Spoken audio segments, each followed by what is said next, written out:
Shalom, selamat pagi saudara-saudara seiman. Kita akan mulai ibadah kita pagi hari ini. Kita akan mulai memuji Tuhan dengan hati yang penuh sukacita. Walaupun kondisi kita seperti ini, tapi kita tetap akan memuji Tuhan. Kita akan memuji Tuhan.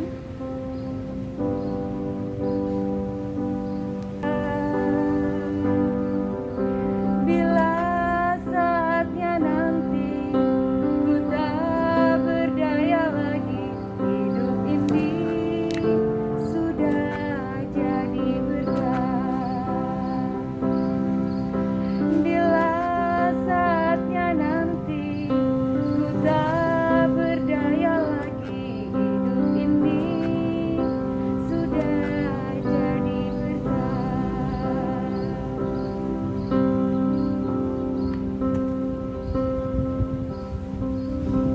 Haleluya. Tuhan, saat-saat ini memang terlalu berat buat kita, tetapi percayalah, anak-anak Tuhan selalu punya kekuatan dari Tuhan. Kita akan menyerahkan hidup kita kepada Tuhan, bahwa Tuhan adalah segalanya bagi kita. Kaulah segalanya. Kita akan angkat tangan kita di dalam hidup,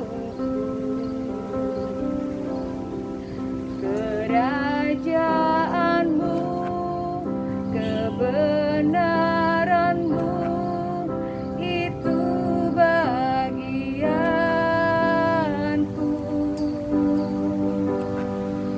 Kaulah yang kupandang selama hidupku, mengasihimu, memuliakanmu, Bapa dan Rajaku. Mari kita angkat pujian ini, saudara-saudara. Kita akan mengangkat tangan kita untuk memuliakan nama Tuhan. Kita akan terus memuji Tuhan pada pagi hari ini. Haleluya Yesus, haleluya Yesus. Kaulah segalanya di dalam hidupku,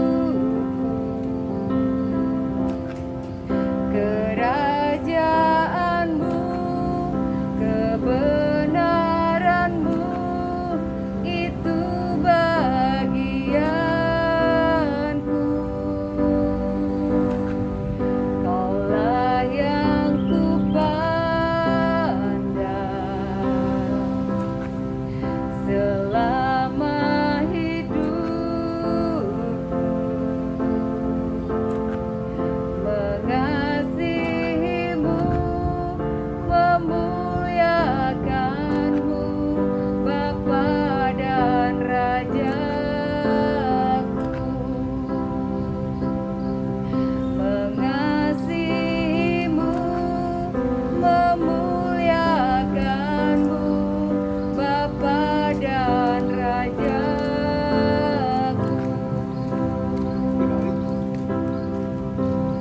Haleluya. Terima kasih Yesus. Terima kasih. Shalom Bapak Ibu Saudara, mari kita siapkan hati kita untuk mendengarkan firman Tuhan. Bapak, makasih Tuhan untuk saat ini ya Bapak. Kami percaya kuasa anugerah Tuhan menyertai setiap kami ya Bapak. Jadikan tanah hati kami, tanah hati yang baik ya Bapak. Untuk setiap kami boleh mendengarkan firman Tuhan dan boleh berakar, bertumbuh, berbuah berkali lipat ganda dalam hidup kami. Dalam nama Tuhan Yesus, haleluya, amin. Bapak Ibu Saudara, kita akan sama-sama buka di dalam 1 Petrus pasal yang keempat ayat yang ketujuh. Di sini dikatakan, kesudahan segala sesuatu sudah dekat, karena itu kuasailah dirimu dan jadilah tenang supaya kamu dapat berdoa. Nah, kata kesudahan segala sesuatu sudah dekat itu menyatakan akhir ini, saat-saat ini adalah saat-saat akhir dari zaman ini. Kita tahu ada banyak hal yang sudah digenapi oleh firman Tuhan, dan kita ketahui saat ini adanya pandemi, adanya banyak hal masalah di dalam dunia ini, kita mengetahui bahwa memang kesudahan dari akhir zaman itu sudah dekat. Dan kita ketahui juga bahwa Tuhan mengatakan saat kesudahan segala sesuatu sudah dekat, banyak hal yang menjadi sulit. Banyak hal yang menjadi sulit, makanya Tuhan katakan, kuasai dirimu dan jadilah tenang supaya kita dapat berdoa. Dan kita disuruh di sini untuk menjadi tenang. Kalau kita ketahui, ada sebuah penelitian mengungkapkan bahwa di dalam satu data statistik, orang-orang Amerika Serikat itu mengkonsumsi 15 ton aspirin setiap harinya. Itu ada terjadi penjualan yang sangat tinggi karena mereka membutuhkan ketenangan dalam pemikiran mereka, dalam pikiran mereka, dan bahkan di sana buku tentang ketenangan pemikiran, tentang ketenangan pikiran itu menjadi sebuah bestseller di sana. Nah, kita lihat ternyata ada banyak orang tidak bisa tidur dengan tenang, hidupnya merasa semuanya tidak tenang. Dan Tuhan mengatakan memang akhir zaman ini kita harus tenang. Tetapi yang anehnya, yang seringkali mungkin kita bingung, kenapa kok Tuhan di sini mengatakan, di sini Tuhan katakan jadilah tenang supaya kamu dapat berdoa. Harusnya kan kita berdoa dulu supaya kita hatinya tenang. Tapi gimana kita hatinya tenang? Kita harus suruhnya hatinya tenang, lalu berdoa. Dikatakan seperti itu. Nah, apakah benar ini bicara tentang hati yang tenang atau yang lainnya? Kita akan lihat di dalam bahasa aslinya. Di dalam bahasa Yunaninya, bahasa asli dari jadilah tenang ini adalah sophroneo, yang artinya adalah sebuah kemampuan untuk melihat segala sesuatu sebagaimana adanya. Jadi kita di tempat ini, Tuhan menginginkan kita harus berpikir secara baik-baik untuk berpikir dengan segala sesuatunya sebagaimana adanya. Tidak perlu berpikir yang muluk-muluk. Itulah yang artinya jadilah tenang. Nah, kata tenang di sini disebutkan di Alkitab cuma 6 kali. Memang kalau kita searching di dalam Alkitab, kata tenang ada banyak.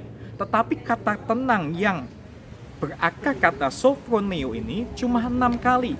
Dan salah satunya itu ada di Roma 12 ayat 3. Supaya kita lebih jelas lagi apa maksud tenang di sini. Apakah tenang benar secara hati atau gimana? Nah, di sini dikatakan Roma 12 ayat 3, berdasarkan kasih karunia yang dianugerahkan kepadaku, aku berkata kepada setiap orang di antara kamu, janganlah kamu memikirkan hal-hal yang lebih tinggi daripada yang patut kamu pikirkan. Tetapi hendaklah kamu berpikir begitu rupa, sehingga kamu menguasai diri menurut ukuran iman yang dikaruniakan Allah kepada kamu masing-masing. Jadi kata tenang di sini itu dimunculkan lagi di Roma 12 ayat 3 yang dengan diartikan jangan memikirkan hal-hal yang lebih tinggi atau yang lebih patut kita pikirkan. Jadi pikirkan yang normal, yang sebagaimana adanya aja supaya kita dapat berdoa. Jadi Tuhan mengatakan di sini, jadilah tenang supaya kamu dapat berdoa. Maksudnya adalah jadilah kita itu orang yang memikirkan sesuatu yang normal, yang sebagaimana patutnya kita pikirkan. Tidak terlalu harus yang muluk-muluk. Dan Tuhan juga itu, kata itu persis yang di Roma 12 ayat 3 itu. Jangan pikirkan hal-hal yang lebih tinggi. Itu kata tenang sophroneo itu seperti itu. Jadi Tuhan menginginkan kalau kita bisa pingin untuk berdoa, kita pikiran kita jangan terlalu menghayal atau memikirkan sesuatu yang membuat kita sangat khawatir, pikiran kita macam-macam keluar sana, akhirnya kita tidak bisa berdoa. Contoh aja, kadang kita punya pikiran, waduh kalau saya kena COVID, nanti keluargaku gimana, makannya anak-anakku gimana, nanti aku lakukan ini gimana. Tuhan katakan jangan pikirkan yang lebih daripada itu, maka engkau akan bisa berdoa. Kalau kita sophroneo, kalau kita jadi tenang di dalam pikiran kita, maka kita akan bisa berdoa. Jadi Bapak Ibu Saudara, Kata tenang di sini bukan bicara tentang di hatinya, tapi dimulai dari pikiran kita. Kalau pikiran kita memikirkan sesuatu hal yang sebagaimana patutnya kita pikirkan, makanya kita akan bisa berdoa. Dan kalau kita lihat apa hasilnya, ketenangan yang ada, Tuhan katakan yang ada di 1 Petrus ini, itu yang pertama, ketenangan itu akan bisa membuat kita merasakan kedekatan dengan Tuhan lebih lagi. Kalau kita jadi tenang, jadi memikirkan hal-hal yang normal aja, kita tidak terlalu memikirkan yang tidak patutnya, maka kita akan bisa berdoa dan dekat sama Tuhan. Yang pertama itu. Lalu yang kedua, ketenangan di sini itu akan membuat kita merasakan pengharapan dari Tuhan. Saat kita tenang secara pikiran, kita memikirkan sesuatu yang patut aja, kita akan tahu ternyata saat kita berdoa ada pengharapan dari Tuhan. Itulah yang Tuhan inginkan.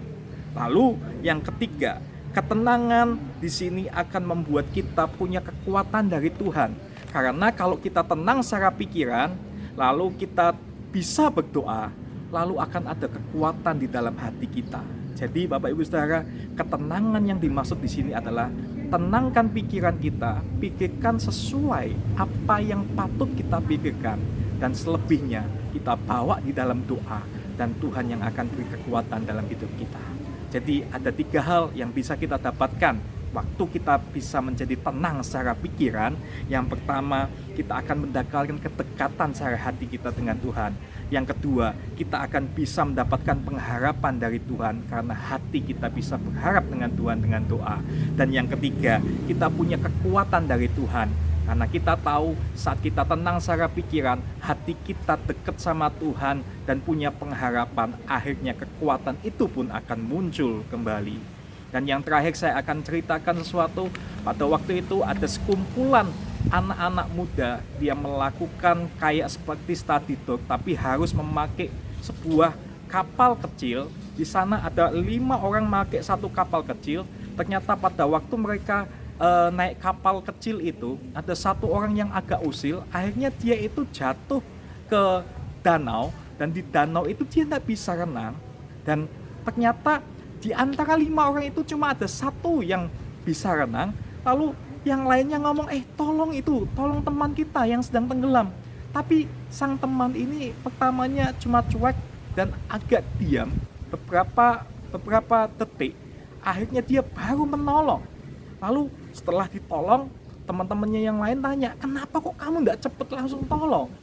Lalu akhirnya yang teman yang bisa renang ini ngomong, kalau aku tolong pada waktu dia panik, pada waktu dia tidak tenang, aku nggak mungkin bisa. Pasti aku akan kalah karena badannya lebih besar.